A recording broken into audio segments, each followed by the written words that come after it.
Brought to you by Bank of Maharashtra. Bank of Maharashtra ने अपने home loan पर ब्याज दर घटाकर अब कर दिया है केवल 8.35%, वो भी 0 प्रोसेसिंग फी पर।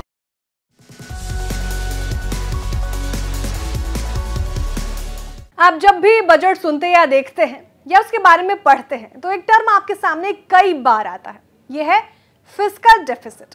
आपके दिमाग में ये भी बात आती होगी कि आखिर ये फिस्कल डेफिसिट होता क्या है। तो चलिए आपको बिज पाठशाला में यही समझाएंगे। नमस्कार, आप देख रहे हैं बिज तक और मैं हूं श्रेया ठाकुर। मान लीजिए आपकी सालाना कमाई 100 रुपए है और साल का आपका खर्च है 110 रुपए, यानी आपकी कमाई से आपका खर्च है ज्यादा। आपको साल में 10 रुपए का घाटा हुआ, इसे ही कहते हैं फिस्कल डेफिसिट। इसे फीसदी के रूप में देखें तो आपको 10% घाटा बैठेगा, तो इसी को कहते हैं फिस्कल डेफिसिट। बस जैसा आपके साथ होता है वैसा ही सरकार के साथ भी होता है।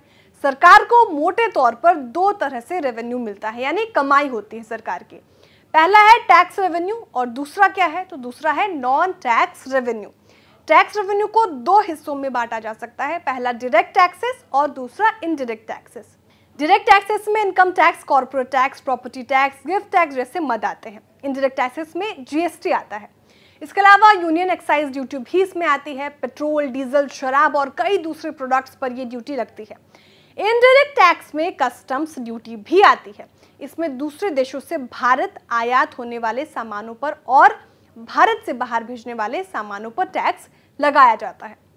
तो अब आई बात नॉन टैक्स रेवेन्यू की, तो सरकार को ब्याज की कमाई होती है। इसके अलावा सरकार को पब्लिक सेक्टर की कंपनियों से डिविडेंड और प्रॉफिट भी मिलता है। ये सभी नॉन टैक्स रेवेन्यू में आते हैं।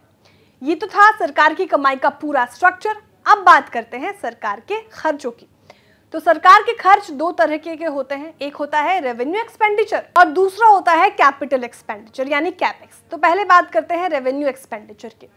इसमें ऐसे खर्च आते हैं जिनसे कोई फिजिकल या फाइनेंशियल एसेट तैयार नहीं होती।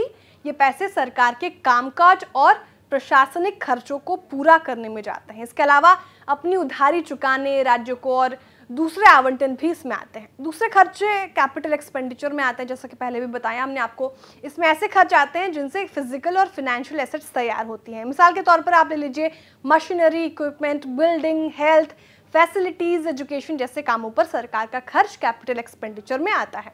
जब सरकार की सालाना कमाई के मुकाबले उसके खर्च ज्यादा हो जाते हैं तो इसे फिस्कल डेफिसिट कहते हैं। फिस्कल डेफिसिट एक आम बात है क्योंकि सरकारों के खर्च जो है वो अमूमन ज्यादा ही होते हैं। इसे आप जीडीपी के फीसदी और एब्सोल्यूट टर्म दोनों में समझ सकते हैं। बजट में इसका अनुमान सरकार देती है और 2022-23 के आम बजट में पूरे साल के लिए फिस्कल डेफिसिट के जीडीपी ने के 6.4% पर रहने का अनुमान जताया गया था। इसके बाद 2023-24 के लिए बजट में फिस्कल डेफिसिट का टारगेट 5.9% तय किया गया था। सरकार का टारगेट 2025-26 तक फिस्कल डेफिसिट को घटाकर 4.5% पर लाना है और मौजूदा फाइनेंशियल ईयर की शुरुआती 7 महीनों में फिस्कल डेफिसिट 8.04 लाख करोड़ रुपए रहा। ये पूरे साल के लिए तय अनुमान का 45% बैठता है। ऐसे में सरकार की उम्मीद है कि वो इस साल फिस्कल डेफिसिट के मोर्चे पर आराम से अपना 5.9% का जो टारगेट है वो हासिल कर लेगी।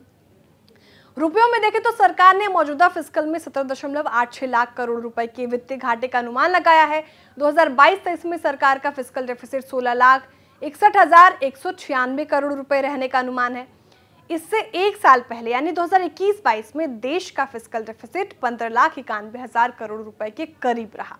अब बात समझिए कि आखिर सरकार इस फिस्कल डेफिसिट यानी वित्तीय घाटे की भरपाई कैसे करती है। तो सरकार भी ठीक हमारे आपके घर के पैसों के हिसाब किताब की तरह ही काम करती है, यानी अगर आपके पास पैसे खत्म हो गए हैं तो आप क्या करेंगे, जाहिर है किसी से उधार मांगेंगे। ऐसा ही सरकार भी करती है, वो भी फिस्कल डेफिसिट की भरपाई बाजार से उधार लेकर करती है। हाँ, ये बात अलग है कि आप अगर बैंक से या किसी दोस्त रिश्तेदार से उधार मांगने जाएंगे तो शायद आसानी से न मिले, मगर सरकार के लिए उधार जुटाना आसान होता है।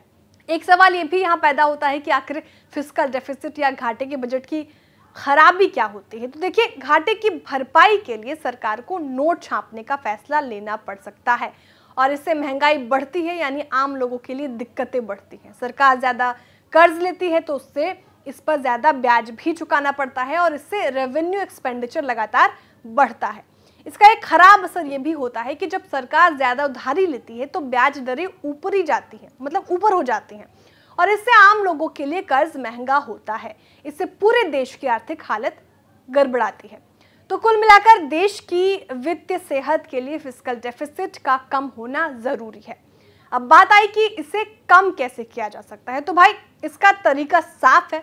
एक तो आर्थिक नीतियां ऐसी हो जिनसे ग्रोथ को बढ़ावा मिले, रोजगार पैदा हो, इससे सरकार की कमाई बढ़ेगी, सरकार का रेवेन्यू एक्सपेंडिचर कम होना चाहिए और कैपिटल एक्सपेंडिचर यानी कैपेक्स ज्यादा होना चाहिए। इससे लंबे वक्त के लिए एसेट्स तैयार होती हैं, तो इससे आगे चलकर सरकार की कमाई भी बढ़ती है।